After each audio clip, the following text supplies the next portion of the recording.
నమస్తే, welcome to college TV. ప్రస్తుతం అయితే మనం ములుగు జిల్లాలో ఉన్నాం. ములుగు జిల్లాకు సంబంధించి ఇటు వెంకటాపురం మండలం నుంచి ఏడుజల్లపల్లికి వెళ్ళే రహదారి పూర్తిగా కూడా మెటల్ పరిచి 2 సంవత్సరాలు గడుస్తున్నప్పటికీ ఎవరు పట్టించుకోకుండా ఉన్న సిచ్యువేషన్ ఉంది. ఈ దారి ఉండే రహదారి అయితే మీకు విజువల్స్లో మనం చూసుకోవచ్చు. పూర్తిగా కూడా దాదాపు 2 సంవత్సరాల పైగా అయితే ఈ రోడ్డు నిర్మాణ పనులు చేస్తున్నప్పటికీ నత్తనడకన సాగుతున్నాయి ఈ నిర్మాణ పనులు. దీనికి సంబంధించి ఎంతమంది అధికారులకు కానీ ప్రజాప్రతినిధులకు కానీ ఇది మా పరిస్థితి అని మొరపెట్టుకున్నప్పటికీ ఎవ్వరు కూడా పట్టించుకోకుండా ఉన్న విషయంపై తీవ్ర విమర్శలు కూడా వెలువెత్తుతున్న సిచ్యువేషన్ కూడా ఉంది. ఈ నేపథ్యంలోనే ప్రధానంగా ఇటు ఏడుజల్లపల్లి నుంచి దాదాపు ఏడుజల్లపల్లికి వెళ్ళే రహదారికి సంబంధించి దాదాపు 8 నుంచి 9 గ్రామాలు కూడా ఉంటాయి. ఈ గ్రామాల్లో ఉన్న ప్రజలు కూడా తీవ్రంగా ఇబ్బందులు పడుతున్న సిచ్యువేషన్ ఉంది. పొద్దున్న నుంచి సాయంత్రం వరకు మండలానికి చేరుకోవాలంటే ఈ దారి గుండానే వెళ్ళాల్సిన సిచ్యువేషన్ కూడా ఉంటుంది. గతంలో కూడా మనం చూపించే ప్రయత్నం అయితే చేశాం. ఏదైతే ఈ ప్లేస్ నుంచి ఒక వెహికల్ కూడా ఇటు నుంచి పూర్తిగా వెళ్ళి లోయలో పడిపోయిన సిచ్యువేషన్ కూడా ఉంది. ఇటు తీవ్రంగా కూడా యాక్సిడెంట్లు అవుతున్నాయి అని కూడా ఇక్కడ ఉన్నటువంటి ప్రజలు కూడా చెప్తున్న సిచ్యువేషన్ కూడా ఉంది. కానీ ఎవ్వరు కూడా పట్టించుకోకపోవడంతోనైతే తీవ్రంగా కూడా ఈ రోడ్డు నిర్మాణ విషయంలో మాత్రం తీవ్ర ఆరోపణలు అయితే వెలువెత్తుతున్న సిచ్యువేషన్ కూడా ఉంది. ఎవరైనా ప్రజాప్రతినిధులు కానీ అధికారులు కానీ కనీసం ఈ రోడ్డు వైపు తొంగి చూసే పరిస్థితి కూడా లేకుండా పోయింది. పూర్తిగా కూడా ఇక్కడ ఉన్నటువంటి ఏజెన్సీ ప్రాంత ప్రజలు అరచేతుల్లో ప్రాణాలు గుప్పెట్లో పెట్టుకొని రహదారి గుండగా ప్రయాణం చేస్తున్న సిచ్యువేషన్ కూడా ఉంది. దీనికి సంబంధించి అధికారులు ఇప్పటికైనా మొద్దు నిద్ర వేడి దీనిపై తగిన చర్యలు తీసుకోవాలంటూ కూడా ఇక్కడ ఉన్నటువంటి ప్రజలైతే కోరుకుంటున్న సిచ్యువేషన్ కూడా ఉంది. ప్రస్తుతం మనతో పాటు మాట్లాడడానికి ఒక వాహనదారు కూడా ఉన్నారు. చెప్పండి అన్న, ఎన్ని రోజుల నుంచి ఈ రోడ్డు ఇట్లుంది? సంవత్సరం దాటిపోయింది, 2 సంవత్సరాలు కావస్తుంది. ఈ రోడ్డు మీద జనాలు వస్తా పోతా బండ్ల మీద ఇంతమంది పడిపోయారు. ఇప్పటికి హాస్పిటల్ పాలయ్యారు.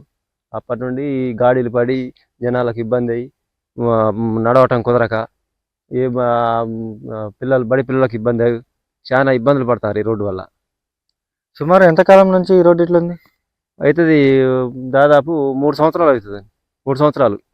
మరి ఎవరికైనా ప్రజాప్రతినిధులకు కానీ లేకపోతే అధికారులకు కానీ ఎవరైనా చెప్పడం జరిగిందా? రోడ్డు అయిపోతుంది, ఈ మంత్లో అయిపోతుంది, ఈ సంవత్సరం లోపల మొత్తం అయిపోద్ది అని చెప్పారు. ఏది ఇప్పటి వరకు ఏది ఉన్న రోడ్డుని చెడగొట్టారు, మట్టి రాళ్ళు గ్రావులు తెలిపి వదిలేసారు.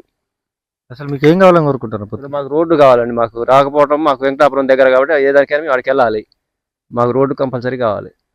ఇది ఇక్కడ పరిస్థితి. అంటే మాకు రోడ్డు వేయాలి, రోడ్డు నిర్మాణ పనులు అయితే చేయాలంటూ కూడా ఇక్కడ ఉంటే వాహనదారులు అయితే చెప్తున్న పరిస్థితి కూడా ఉంది. మనతో పాటు ఇంకొక వాహనదారు ఉన్నాడు, ఆయన మాటలు వినిపిస్తున్న ప్రశ్న చేద్దాం. చెప్పండి, ఎన్ని రోజుల నుంచి రోడ్డు ఇట్లుంది? చాలా రోజుల నుంచి ఉంది సార్. ఇది రోడ్డు అసలు పట్టించుకునే నాదులు లేరు. అధికారులు కూడా కంకర పోసిన కానీ ఎటువంటి స్పందనకు లేదు. అధికారులు వస్తాను పోతాను కానీ కనీసం రోడ్డు గురించి ఆలోచించడం కానీ ఏం లేదు. ఈ చాలామంది వాహనాలు తిరుగుతారు, 2-3 కూడా పడిపోయి ఉన్నారు, కొంతమంది పడ్డారు అక్కడ. ఈ రోడ్ల కంకర వల్ల కూడా పడి డబ్బులు కూడా దాకినాయి. కనీసం స్పందన లేదు, ఏం లేదు. అధికారులకి మీరు తెలియజేసేదిగా కోరుతున్నాను సార్. సుమారు ఎంతకాలం నుంచి రోడ్డు ఇట్లుంది? కనీసం ఒక 5-6 నెలల నుంచి ఉంది సార్. 5-6 నెలల నుంచి రోడ్లు పోసింది కానీ వదిలేసిండ్రు. ఒకసారి తొక్కిచ్చేసారు కానీ దీని గురించి అసలు పట్టించుకోండి ఏ అధికారులు కూడా. అసలు మీకు ఏం కావాలో మీరు కోరుకుంటున్నారు? ప్రభుత్వం నుంచి మాకు రోడ్లు వేసి కొద్దిగా రోడ్లు సాఫీ చేసి మంచిగా రోడ్డు బాగా చేస్తే చాలు సార్. అంతకంటే ఏం కోరుకుంటే రోడ్లు అయితే మంచిగా చేస్తే చాలు. ఇది కొన్ని పరిస్థితి. అంటే పూర్తిగా కూడా మేము తీవ్రంగా ఇబ్బందులు ఎదుర్కొంటున్నాం అంటూ కూడా ఇక్కడ ఉంటే వాహనదారులు కూడా చెప్తున్న సిచ్యువేషన్ కూడా ఉంది. మనతో పాటు ఇంకొక వాహనదారు ఉన్నాడు, ఆయన మాటలు వినిపిస్తున్న ప్రయత్నం చేద్దాం. చెప్పండి, ఎన్ని రోజుల నుంచి రోడ్డు ఇట్లుంది? 2 సంవత్సరాల నుంచి వెళ్ళి అసలు రోడ్డు బాగోలేదు. మొత్తం ఇంతే, వాహనం వస్తే వెనకపోవడానికి మొత్తం దుమ్ము ధూళి అంతా ఇబ్బంది ఉంది. దయచేసి ఈ రోడ్డు వేయాలని కోరుకుంటున్నాను. ఇది కొన్ని పరిస్థితి. మనతో పాటు ఈ ఆటో యజమాని కూడా ఉన్నారు. చెప్పండి, ఎన్ని రోజుల నుంచి ఉంది రోడ్డు ఇట్లా? దగ్గర 2 సంవత్సరాలు కావస్తుందన్న రోడ్డు ఇట్లుండి. దయచేసి అధికారులకు చిన్న విన్నపము, ఈ రోడ్డు మరి ఇట్లా ఎందుకు తయారవుతుందో ఎందుకు ఆపుతారో అర్థం కావట్లే.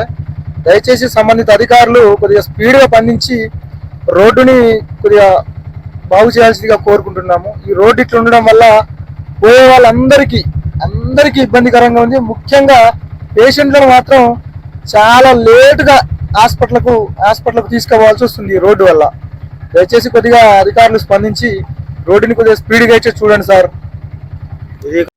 ఇది ఇక్కడ ఉన్న పరిస్థితి. ప్రధానంగా ఇటు ములుగు జిల్లాకు సంబంధించి వెంకటాపురం మండలంలో వెంకటాపురం మండలం నుంచి వేడిజలపల్లి వెళ్ళే రహదారి పూర్తిగా కూడా దయనీయ పరిస్థితిలో, అధ్వానమైన పరిస్థితిలో ఉందంటూ కూడా ఇక్కడ నుండి వాహనదారులు అయితే చెప్తున్న సిచ్యువేషన్ కూడా అయితే ఇక్కడ నెలకొంది. ఇది ఇక్కడ ఉన్న పరిస్థితి. కెమెరా పర్సన్ సతీష్తో సన్నీ, కాలోజీ టీవీ, వరంగల్.